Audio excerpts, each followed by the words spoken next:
Hola, en este video trabajamos en las páginas 93 a 99 de nuestro libro de Ciencias Naturales, sexto grado. En estas páginas trabajamos el tema 2 del bloque 3 titulado Importancia de las transformaciones temporales y permanentes en los materiales. Durante el desarrollo de este tema distinguirá las transformaciones temporales de las permanentes que suceden en algunos de los fenómenos naturales. También reflexionarás sobre cómo afectan estas transformaciones a la naturaleza y a tu vida cotidiana y analizarás sus beneficios y riesgos. Y este tema precisamente comienza realizándonos algunas preguntas. ¿Has observado cómo cambian algunos materiales en la naturaleza? Bueno, espero que sí hayas podido observar estos fenómenos y bueno, pues los podemos ver, por ejemplo, en el hielo que se derrite, el metal que es transformado en otros productos, la madera y el plástico que al igual sufren diferentes cambios y gracias a esos cambios podemos tener una diversidad amplia de productos que utilizar. ¿Qué modificaciones sufren los materiales con el paso del tiempo o por acción del ambiente? Bueno, pues como ya mencionamos previamente, el hielo, por ejemplo, se derrite, el metal también con el paso del tiempo puede oxidarse, la madera se descompone y se pudre, el plástico pierde su color o algunos otros se descomponen o se desintegran y otros únicamente se desgastan. Y finalmente nuestra última pregunta, ¿qué tipo de cambios ocurren y cómo suceden? Y precisamente como se te mencionó al inicio del bloque, vamos a identificar que algunos cambios son permanentes y otros temporales. Suceden con el paso del tiempo y con base en las características de cada material. Recuerda que cada material tiene propiedades diferentes y esto hace también que sus cambios sean diferentes. En el ejemplo que se te muestra en la página, se te indica, por ejemplo, que el agua presenta cambios temporales que dependen de la elevación o la disminución de la temperatura, como podemos observar comúnmente en el ciclo del agua. En la entrada de bloque, se te muestra que el maíz palomero al cocinarse tiene un cambio permanente, ya que no regresará jamás a su forma original. Para que puedas identificar mejor estos cambios, en tu libro se te solicita realizar un experimento titulado Vuelvo a ser el mismo. En este experimento observarás, analizarás y reflexionarás mediante diversos materiales y diferentes fases cómo es que se dan precisamente estos cambios temporales y permanentes. En la cajita de información que puedes encontrar en la parte de acá arriba y en la cajita de descripción de acá abajo, te dejo el video que ya realizamos aquí en el canal de este experimento para que puedas responder las preguntas que aquí se te solicitan y también puedas observar el experimento. Una vez que hayas visto el experimento, recuerda, los materiales pueden cambiar de forma sin dejar de ser lo que son. Estos cambios son temporales. Por ejemplo, si calentáramos lo suficiente el agua que obtuvimos cuando se derritió el hielo, herviría y obtendríamos vapor. El agua pasaría de un estado a otro, pero nunca dejaría de ser agua. Existen también cambios que provocan que los materiales dejen de ser lo que antes eran y otros que permiten a la materia regresar a su estado inicial. Estos cambios son permanentes y temporales. En las transformaciones o cambios permanentes, los materiales no pueden regresar a su composición original. Por ejemplo, después de cocinar cualquier alimento crudo, quemar papel o madera o que se consuma una vela. Su composición cambia y tienen características diferentes.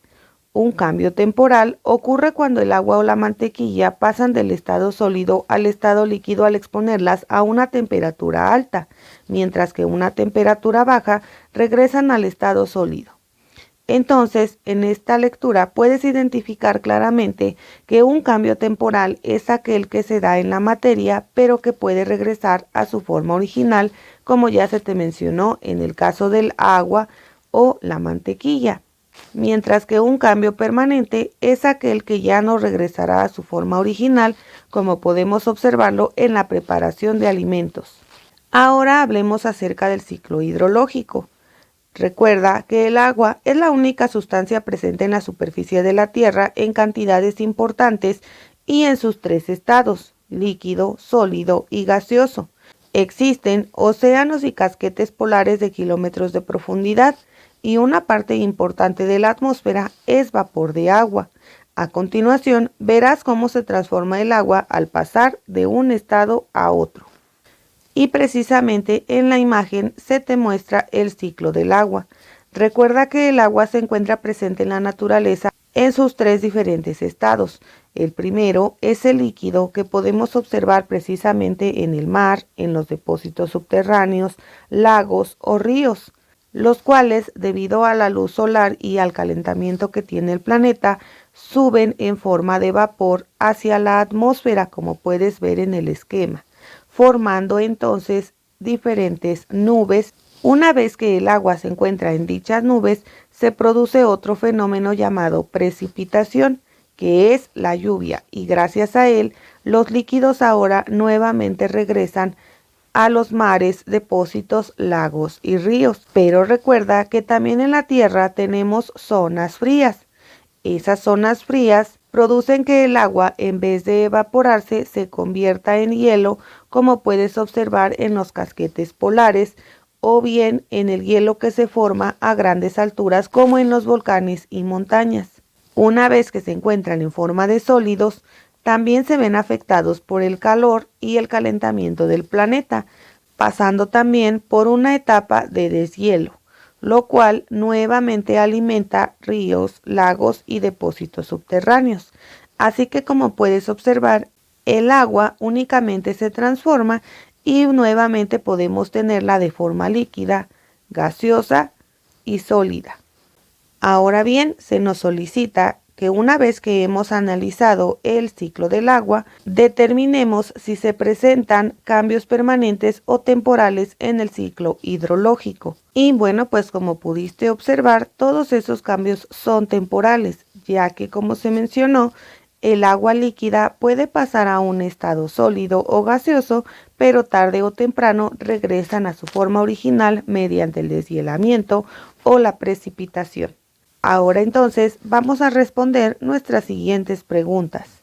La primera de ellas nos cuestiona: ¿qué pasaría si uno de estos cambios fuera permanente? Y bien, pues si uno de estos cambios fuera permanente, ya no habría un ciclo del agua como tal, y esto generaría un desequilibrio ecológico, porque recuerda que el agua es indispensable para todos los seres vivos, y también gracias a este ciclo podemos tener el agua en sus tres diferentes estados. Nuestra siguiente pregunta nos dice: ¿qué implicaciones para la vida tienen las diferentes etapas del ciclo hidrológico? Y bueno, pues recuerda, el agua es esencial en todas las actividades y procesos de la naturaleza. Por ejemplo, la lluvia permite que los ríos, mares y océanos mantengan su nivel y también que se rieguen los campos para producir alimentos. La evaporación permite que se formen las nubes y llueva, lo cual nuevamente alimenta, como mencionamos, ríos, mares y océanos. La filtración permite que haya agua dulce y el agua potable se pueda extraer, etc.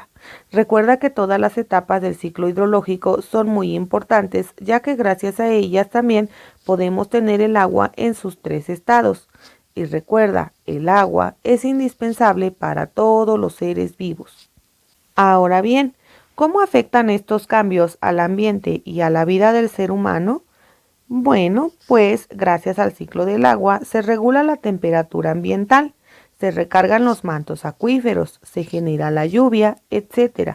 Por lo que si se ve afectado, también tendríamos aumento de la temperatura, no habría agua limpia ni agricultura, y esto podría generar la extinción de los seres humanos. De ahí la importancia también de cuidar el agua que tenemos en el planeta. Toma también en consideración que este ciclo le sirve a los seres vivos debido a que la lluvia humedece los suelos, regula la temperatura ambiental y recarga los mantos y depósitos acuíferos como los lagos y como comentamos previamente. En la sección Un dato interesante se nos menciona que existe una aleación de níquel y titanio llamada nitinol que a temperatura elevada puede moldearse hasta obtener una forma compleja y luego puede ser enfriada y doblada hasta que sea imposible reconocerla.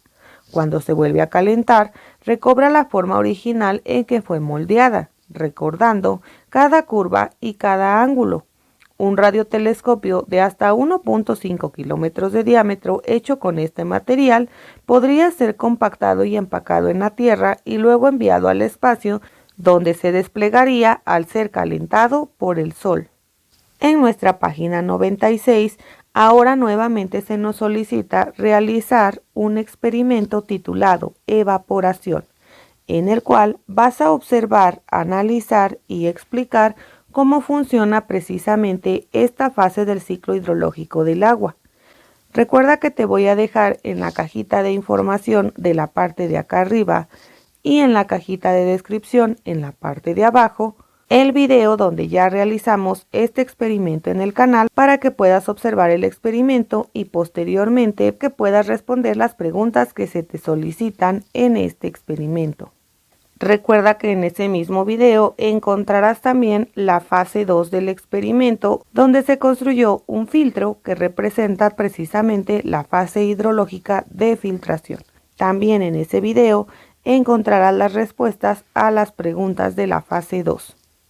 Recuerda checar la cajita de descripción o bien la tarjeta de información de este video.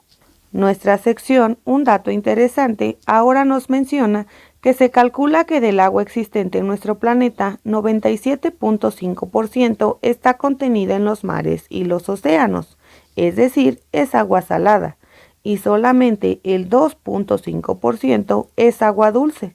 Realmente no es que sepa dulce, sino que tiene pocas sales disueltas.